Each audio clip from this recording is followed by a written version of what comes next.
Hello guys, this is Ankur Kaushik and you are welcome on our channel UPSC accessible. आज का हमारा topic है pediments and pediplain. Erosional landforms होते हैं created in desert areas by winds. ठीक है, landforms and their evolution chapter का नाम है चैप्टर 7 क्लास 11 एनसीईआरटी। ठीक है, चलिए आगे बढ़ते हैं। एनसीईआरटी क्या बोल रही है? एनसीईआरटी बोल रही है, चलिए उससे पहले आपको बात बता देता हूँ। हमने पढ़ा था डेजर्ट में, लास्ट क्लास में हमने विंड्स के बारे में पढ़ा था कि विंड्स जो होती है वो एक्टिव होती है कौन से रीजन में? डेजर्ट एरियाज में। जब डेजर्ट एरियाज में विंड एक्टिवेट होती है तो वो उनका एक पैटर्न होता है, वो किस तरीके से क्या क्या इरोजन करती हैं वो सब हमने पढ़ लिया, प्रोसेस के बारे में पढ़ लिया। वो बनाती क्या है? इरोजन करेंगी एज ए जियोमॉर्फिक एजेंट, तो वो लैंडफॉर्म डेवलप करेंगी, इवोल्यूशन होगा लैंडफॉर्म्स का। तो वो इवोल्यूशन किस तरीके का होना वो आज हम इस क्लास में पढ़ेंगे। तो वो इवोल्यूशन क्या होता है? पेडिमेंट्स इवोल्व करती है, पेडिमेंट्स बनाती है वहां पे। जो वहां पे स्ट्रक्चर, सिंपल सी बात है, जो स्ट्रक्चर्स लैंड जो लैंडफॉर्म्स विंड्स या डेजर्ट एरियाज में, एरिड एरियाज में बनते हैं, उनको हम पेडिमेंट्स कहते हैं, जो इरोजनल लैंडफॉर्म्स होते हैं। ठीक है, इतना ध्यान रखना। आगे क्या बोल रहा है? Landscape evolution in deserts is primarily concern with formation and extension of pediments.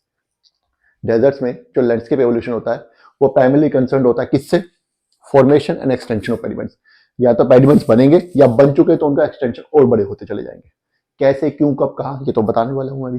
ठीक है, चलिए अब हम आते हैं पेडिमेंट्स की डेफिनेशन पे कि पेडिमेंट्स आखिर होते क्या है। जेंटली इंक्लाइन रॉकी फ्लोर्स, थोड़ा सा स्लोप होता है, रॉकी फ्लोर्स होते हैं, close to the mountains, mountains के पास होते हैं, एट देयर फुट, उनके तलहटी पे होते हैं, विद और without a thin cover of debris, और उनके ऊपर डेब्री हो भी सकता है, नहीं भी हो सकता। देखिए इस तरीके से, ये हमारा कोई माउंटेन है, ये पेडिमेंट। ठीक है, इस तरीके से नहीं, थोड़ा सा इस तरीके से ले लीजिए, ऐसे, ये पेडिमेंट है, माउंटेन के साथ है, उनके फुटिल्स पे थोड़ा सा हल्का सा स्लोप है, इसके ऊपर डेब्री हो भी सकता है, नहीं भी हो सकता, डिपेंड्स ऑन विंड की वेलोसिटी क्या है, विंड कितना ब्लो कर रही है, अभी शीट इरोजन हुआ है कि नहीं है, अभी भी फ्लडिंग हुई है, पानी आया, बारिश हुई है, नहीं आया, है ना। तो अगर पानी आ गया, बारिश सब कुछ ले गया, तो इसके ऊपर डेब्री नहीं होगा। अगर काफी टाइम से बारिश नहीं हुई है, हवा नहीं चल रही, तो इसके ऊपर डेब्री इकट्ठा हो गया होगा, सिंपल सी बात है। तो इस तरीके को हम पेडिमेंट बोलते हैं। आगे बोल रहे हैं, क्या बोल रहे हैं? Such rocky floors form through erosion of mountain. ये एक्चुअली ये कोई अलग हिस्सा नहीं है, ये यही माउंटेन पहले यहां तक था, यही माउंटेन पहले यहां तक था, इसका इरोजन हो गया है, इरोजन हो गया है। ठीक है, through a combination of lateral erosion by streams and sheet flowing, इसका लैटरल इरोजन हुआ है इस तरीके से। कैसे? स्ट्रीम्स और शीट फ्लोइंग से।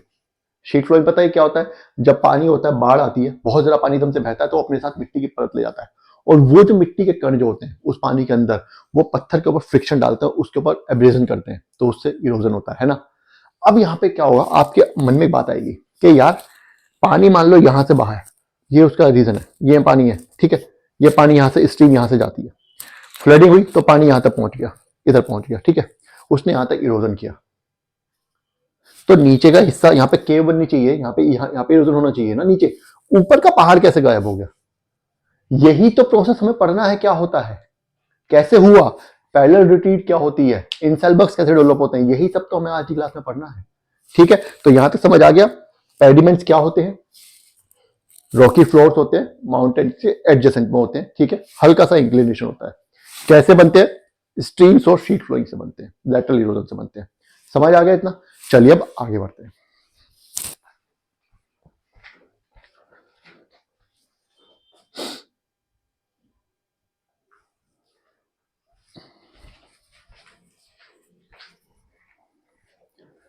चलिए अब हम आ जाते हैं कि पेडिमेंट्स बनते कैसे हैं। ठीक है, देखिए ये हमारा एक हिल एरिया है, ठीक है, यहां से पानी आया, स्ट्रीम फ्लो किया, स्ट्रीम का रास्ता है ये, अभी एनसीईआरटी में जो लिखा पड़ेगा, लेकिन मैं पहले मोटा मोटा बता देता हूँ। स्ट्रीम जब फ्लो करेगा इस तरीके से आ रहा है, लेकिन जब फ्लडिंग होगी, यहाँ पे जनरली पानी सूखा ही रहता है, यहाँ पर मैं आपको बताता हूँ, जब फ्लडिंग आती है तो पानी फैलता है, इधर भी फैलेगा, इधर भी फैलेगा, ठीक है, तो क्या करेगा, इस हिस्से को इरोड करना स्टार्ट करेगा।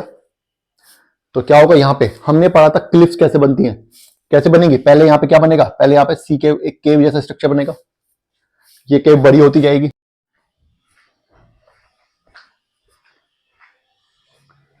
चलिए पेडिमेंट्स हमने पढ़ लिया क्या होते हैं। अब हम आ जाते हैं पेडिमेंट्स की फॉर्मेशन पे, कि ये फॉर्मेशन कैसे होती है इनकी। फॉर्मेशन, ठीक है। क्या होता है, ये हमारा पहाड़ है,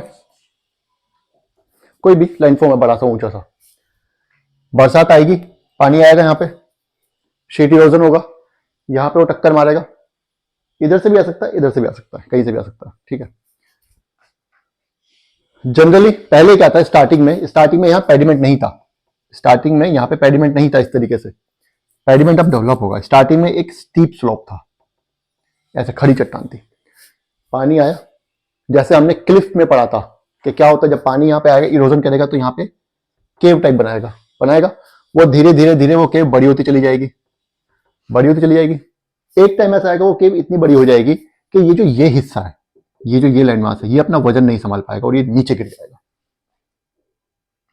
ठीक है। तो यहां तक केव थी, ये हिस्सा पूरा नीचे गिर गया। अब लैंडफॉर्म का जो स्ट्रक्चर है वो ये हो गया है, अब लैंडफॉर्म का स्ट्रक्चर ये हो गया इस तरीके का। फिर दोबारा अगले साल फ्लड आएगी, फिर केव बनेगी, फिर होगा। तो यहां पे एक छोटा सा जो है पेडिमेंट बन गया, जो वाटर का जो इरोजन लेवल था उससे नीचे, इरोजन लेवल केव जहां से बनाई थी एक सरफेस था, इससे नीचे का इरोड नहीं कर पाई, इससे ऊपर का पानी ने इरोड कर दिया, यहां तक पानी आता था, है ना। तो क्या होगा, यहाँ पे एक पेडिमेंट बन जाएगा, जहां से नीचे का पत्थर सरफेस है वो इरोड नहीं होगा, वो उसको हम पेडिमेंट बोलेंगे। ये फॉर्मेशन है बस। अब यहाँ पे एक चीज हो जाती है कि पैरेलल रिट्रीट क्या होता है। पैरेलल रिट्रीट ये होता है कि पेडिमेंट यहाँ पे बन चुका है, देखो ये पहले माउंटेन इस तरीके से था, ठीक है, यहाँ पे इरोजन हुआ, ये इधर केव बनने की वजह से ये ऊपर का हिस्सा अपना वजन नहीं संभाल पाया, गिर गया नीचे, तो अब जो है स्ट्रक्चर माउंटेन का ये हो गया, ठीक है।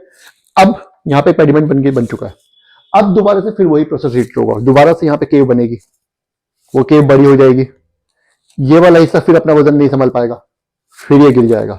लेकिन यहाँ पे एक बात देखिए आपने कि ये जो होगा ये पहले यहां था, अब यहां है, तो उतना ही हिस्सा पैरेलल एक बैक वेस्टिंग होती जा रही है, पीछे की तरफ बढ़ता जा रहा है, पेडिमेंट बढ़ता जा रहा है, माउंटेन की हाइट जो विड्थ है वो कम होती जा रही है। इसको हम पैरेलल रिट्रीट कहते हैं कि इसी के पैरेलल जो लाइन थी, जो स्टार्टिंग की लाइन थी, उसी के पैरेलल रिट्रीट होता जा रहा है, उसी के पैरेलल इरोजन होता जा रहा है। होता स्टार्ट केव से है, केव जो बड़ी आती है ऊपर का हिस्सा नीचे गिर जाता है, फिर उस हिस्से को धीरे धीरे पानी बहा के ले जाता है, फिर एक नया सरफेस तैयार हो गया, अब फिर इरोजन स्टार्ट होगा। ऐसे कर करके एंड में ऐसा होगा कि सिर्फ एक पिगमेंट ही बच जाएगा।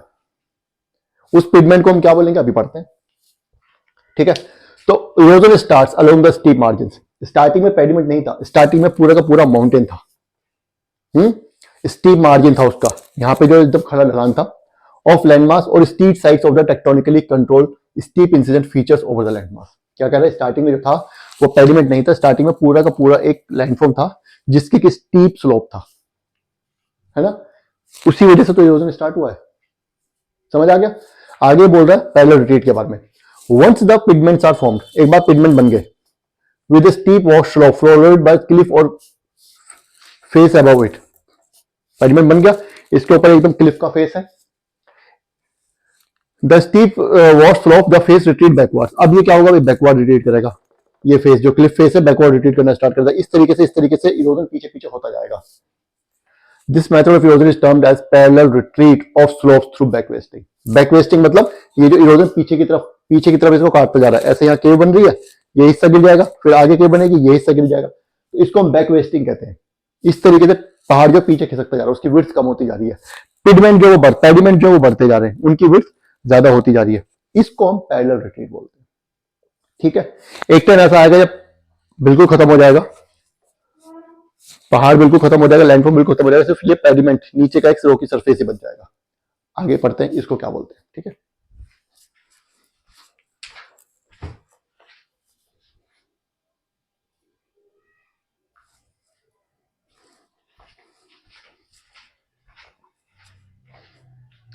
अब मैंने आपको भी समझाया कि माउंटेन था, पहले एक लैंडफॉर्म था, लैंडफॉर्म को इरोजन स्टार्ट होगा तो माउंटेन जो बैक वेस्टिंग की वजह से पीछे की तरफ चला जाएगा, माउंटेन विड्थ उसकी कम हो जाएगी और यहाँ पे एक पेडिमेंट बनेगा, ठीक है।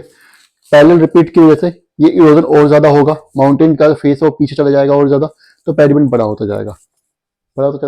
इस तरीके धीरे धीरे करके ये प्रोसेस रिपीट होता जाएगा और धीरे धीरे माउंटेन जो बिल्कुल खत्म होता जाएगा और सिर्फ पेडिमेंट जैसे बढ़ता चला जाएगा और इस तरीके का स्ट्रक्चर जो है लैंड में दिखेगा, जो जमीन से थोड़ा सा ऊपर होगा, लेकिन ऐसा लगेगा जैसे जमीन का ही हिस्सा है, बहुत छोटा सा पहाड़ है, कहाँ से आया कुछ नहीं पता, है ना। इसको हम बोलते हैं इंसेलबर्ग। ये फाइनल प्रोडक्ट होता है। पेडिमेंट जब बनने स्टार्ट होते हैं तो माउंटेन का इरोजन होता है। जब माउंटेन का इरोजन कंप्लीट हो जाता है, फॉर्मेशन कंप्लीट हो जाता है, उस लैंडफॉर्म का इवोल्यूशन कंप्लीट हो जाता है, तो एंड प्रोडक्ट निकलता है हमारे इंसेलबर्ग्स। समझ आ गया? चलिए पढ़ते हैं। Through parallel retreat of slopes, slopes का पैरेलल रिट्रीट हो रहा है, the pediments extend backward, pediment जो बैकवर्ड एक्सटेंड कर रहे हैं, इस तरफ से इस तरफ की तरफ एक्सटेंड कर रहे हैं। इधर से भी हो सकता है, पर इधर से एग्जांपल ले रहे हैं, दोनों तरफ से भी हो सकता है, ध्यान रखिएगा, ठीक है। At the expense of mountain front, mountain का फ्रंट जो है वो खत्म होता जा रहा है और क्या बन रहे हैं? पेडिमेंट्स बन रहे हैं।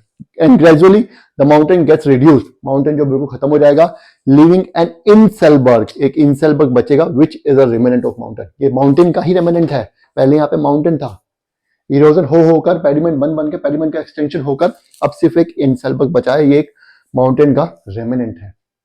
डेजर्ट एरियाज में इस तरह के इंसेलबर्ग्स आपको बहुत देखने को मिलेंगे, मोनेनोक्स भी होते हैं, ठीक है। चलिए आगे चलते हैं।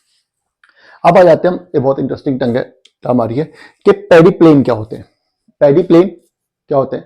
देखिए डेजर्ट एरियाज में जब पूरा रिलीफ का अच्छे से इवोल्यूशन हो जाता है, लैंडफॉर्म का इवोल्यूशन हो जाएगा, सब अच्छे से इरोजन हो जाएगा, तो जो एंड प्रोडक्ट जो निकलता है उसको हम पैडी प्लेन बोलते हैं। क्या होगा? मैंने आपको क्या बताया कि पहले यहां पे एक पहाड़ था, पहाड़ का इरोजन हुआ, पेडिमेंट फॉर्मेशन हुई, पैरेलल रिट्रीट की वजह से पहाड़ का जो फेस है पीछे जाता रहा और इरोजन होता रहा, धीरे धीरे करके पहाड़ बिल्कुल खत्म हो गया और एक फीचरलेस ये माउंटेन एक इस तरीके का रॉकी सरफेस बन गया, जो जमीन से बहुत ज्यादा ऊंचा नहीं था। इसको हम इंसेलबर्ग बोलते हैं। पूरे रीजन में जब इस तरीके से हो जाएगा, पूरे रीजन में जब पूरा सभी पहाड़ जो है उनका इरोजन हो जाएगा और इस तरीके के छोटे छोटे प्लेन्स बच जाएंगे, इस तरीके के रेमिनेंट इंसेलबर्ग्स बच जाएंगे, तो उस रीजन को हम पैडी प्लेन बोलते हैं। That's how the high relief in desert areas is reduced to low featureless plains called paddy plains. समझ गए? इसी तरीके से जो हाई रिलीफ डेजर्ट एरियाज थे, डेजर्ट एरियाज में जो हाई रिलीफ ऊंचाई वाले एरियाज थे, वो सब रिड्यूस हो जाएंगे, उन सबका इरोजन हो जाएगा और छोटे छोटे फीचरलेस प्लेन्स बन जाएंगे, जिनको कि हम पैडी प्लेन्स बोलते हैं, ठीक है। इसीलिए जो हमारे डेजर्ट एरियाज होते हैं वहां पे पहाड़ों की ऊंचाई जो मैं बहुत ज्यादा टाइम हो जाता है, पहाड़ों की ऊंचाई होती है ज्यादा भी, लेकिन उनका भी इरोजन हो रहा है, थोड़ा टाइम बाद वो भी नहीं बचेंगे। अरावलीज जो आज दिख रहे हैं उनका और ज्यादा इरोजन हो जाएगा आने वाले टाइम में और वो बिल्कुल नहीं बचेंगे, ठीक है। इसी तरीके से फिर पैडी प्लेन्स बनते हैं। तो ये चैप्टर आपका यहाँ पे खत्म हो गया, ठीक है। आगे का हम जो करेंगे, हम नेक्स्ट हमारा है प्लायर्स।